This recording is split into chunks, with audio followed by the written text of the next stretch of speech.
What is up, guys? It's the Sound Alchemist, and today I'm back to talk about Warhammer 40K.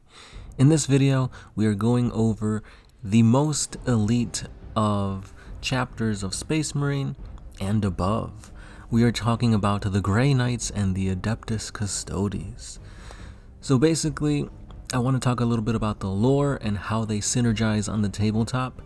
In the lore, these two guys are very similar. While the Adeptus Custodes were each created by the Emperor himself, and it has the Emperor's gene seed, they are the bodyguards of the Emperor. They're faster, stronger, smarter, overall better than any Space Marine, and they are the pinnacle of creation. On the other side, we have the Grey Knights.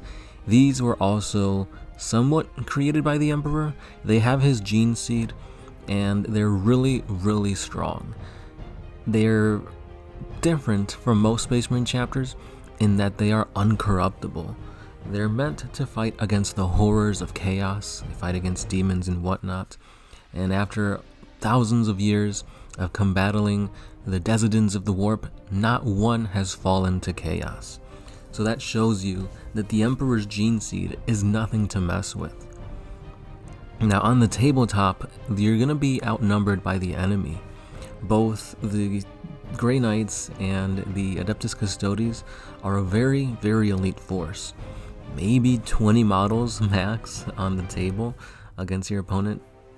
However, with the Grey Knights, in my opinion, you have a little bit more customization, more options available to you because of that psychic phase. When Ritual of the Damned came out near the end of, I believe it was 8th edition, that book really gave the Grey Knights what they needed, a second chance. It gave them another discipline to use psychic powers. It basically gave the Grey Knights everything they needed. And because of that, they went from like an army that was very rarely played to one that could be potentially competitive. Now with the Adeptus Custodes, they were always an army that you had to play like a surgeon's knife, precisely, because if you overextend, if you put all your eggs in one basket, you will lose models, and each model is also important to make or break the game for you. Now, in my opinion, the Custodes, they have a bunch of key units that you need to utilize. That is the Vexilla, because you could do some deep striking shenanigans and get right in your opponent's face with it. The Dreadnoughts are amazing, the Forge-wrought ones at least. The Galatus, the Achilles, and the heavy Telemon Dreadnoughts.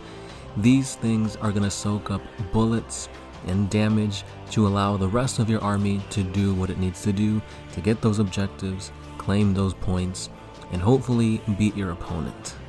And lastly, probably the best thing that they have going for them is their HQs. A shield captain on a Dawn Eagle jet bike is probably one of the best HQs out there.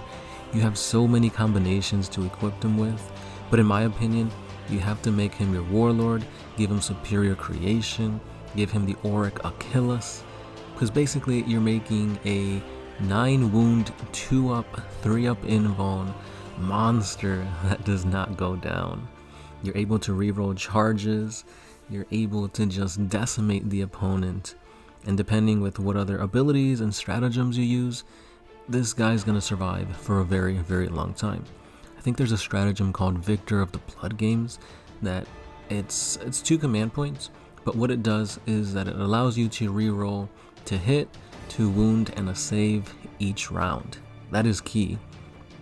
Chances are you're going to be hitting most of the time, so you're not going to use that save to reroll hits. You're probably going to use it to wound or to save yourself from taking wounds. And with you having a 2 up and 3 up save, you're going to be alive for a long time. And then they have to cut through 9 wounds. Yeah, this is a very tanky, very fast, because you're moving at 14 inches because of the Dawn Eagle jet bike model that really is going to become a pain in your opponent's side. When you're looking at the HQs for the Grey Knights, however, you have more of like a force multiplier than just a really strong unit.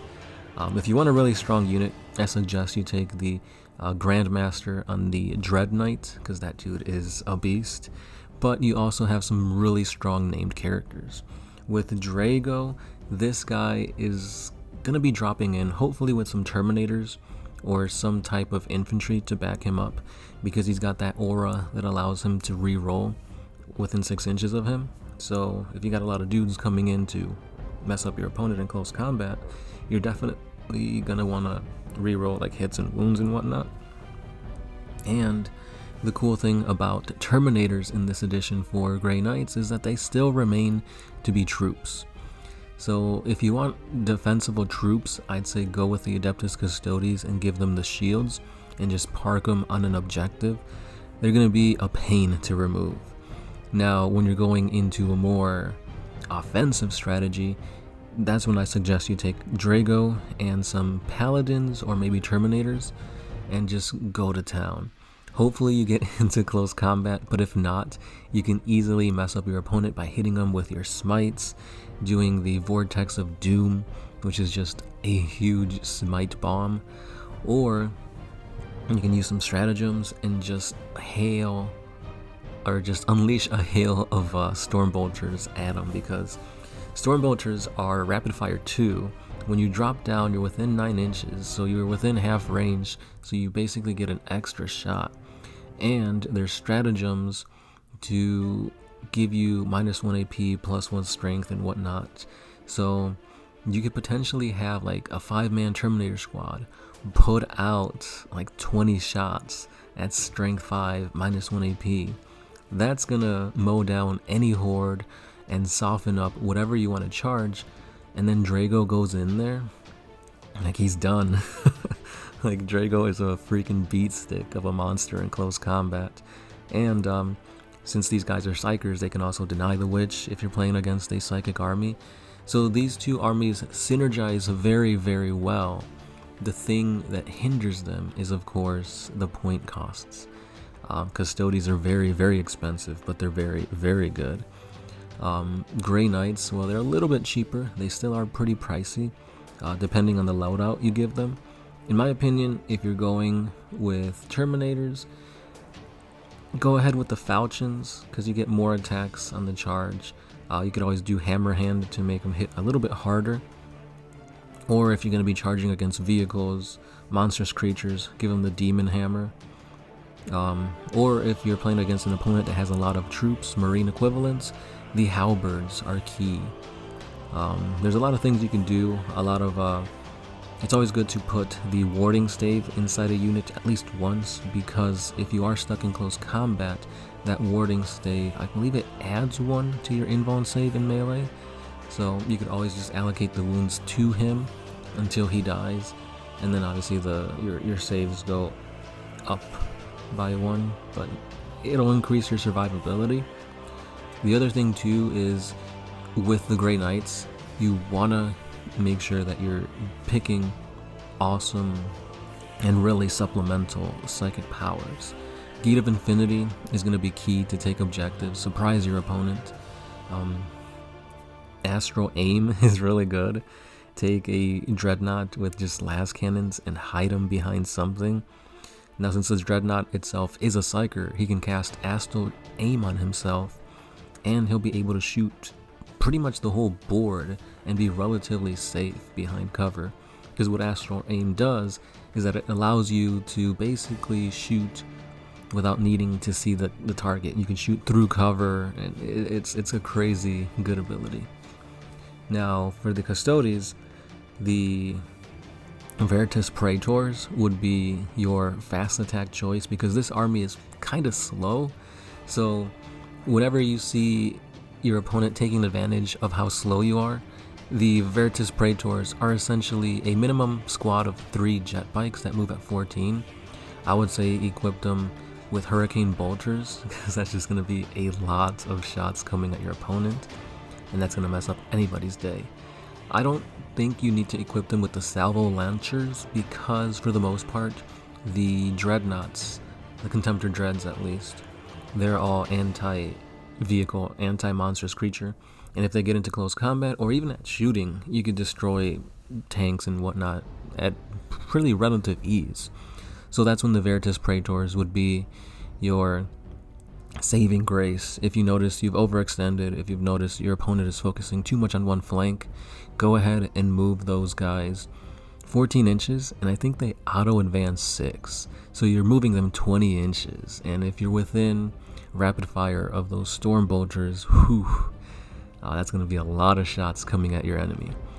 So those are just a little bit of tips and ideas that I've come up with, because this is going to be how I play my Celestial Sons from now on. I've had the models for a long time.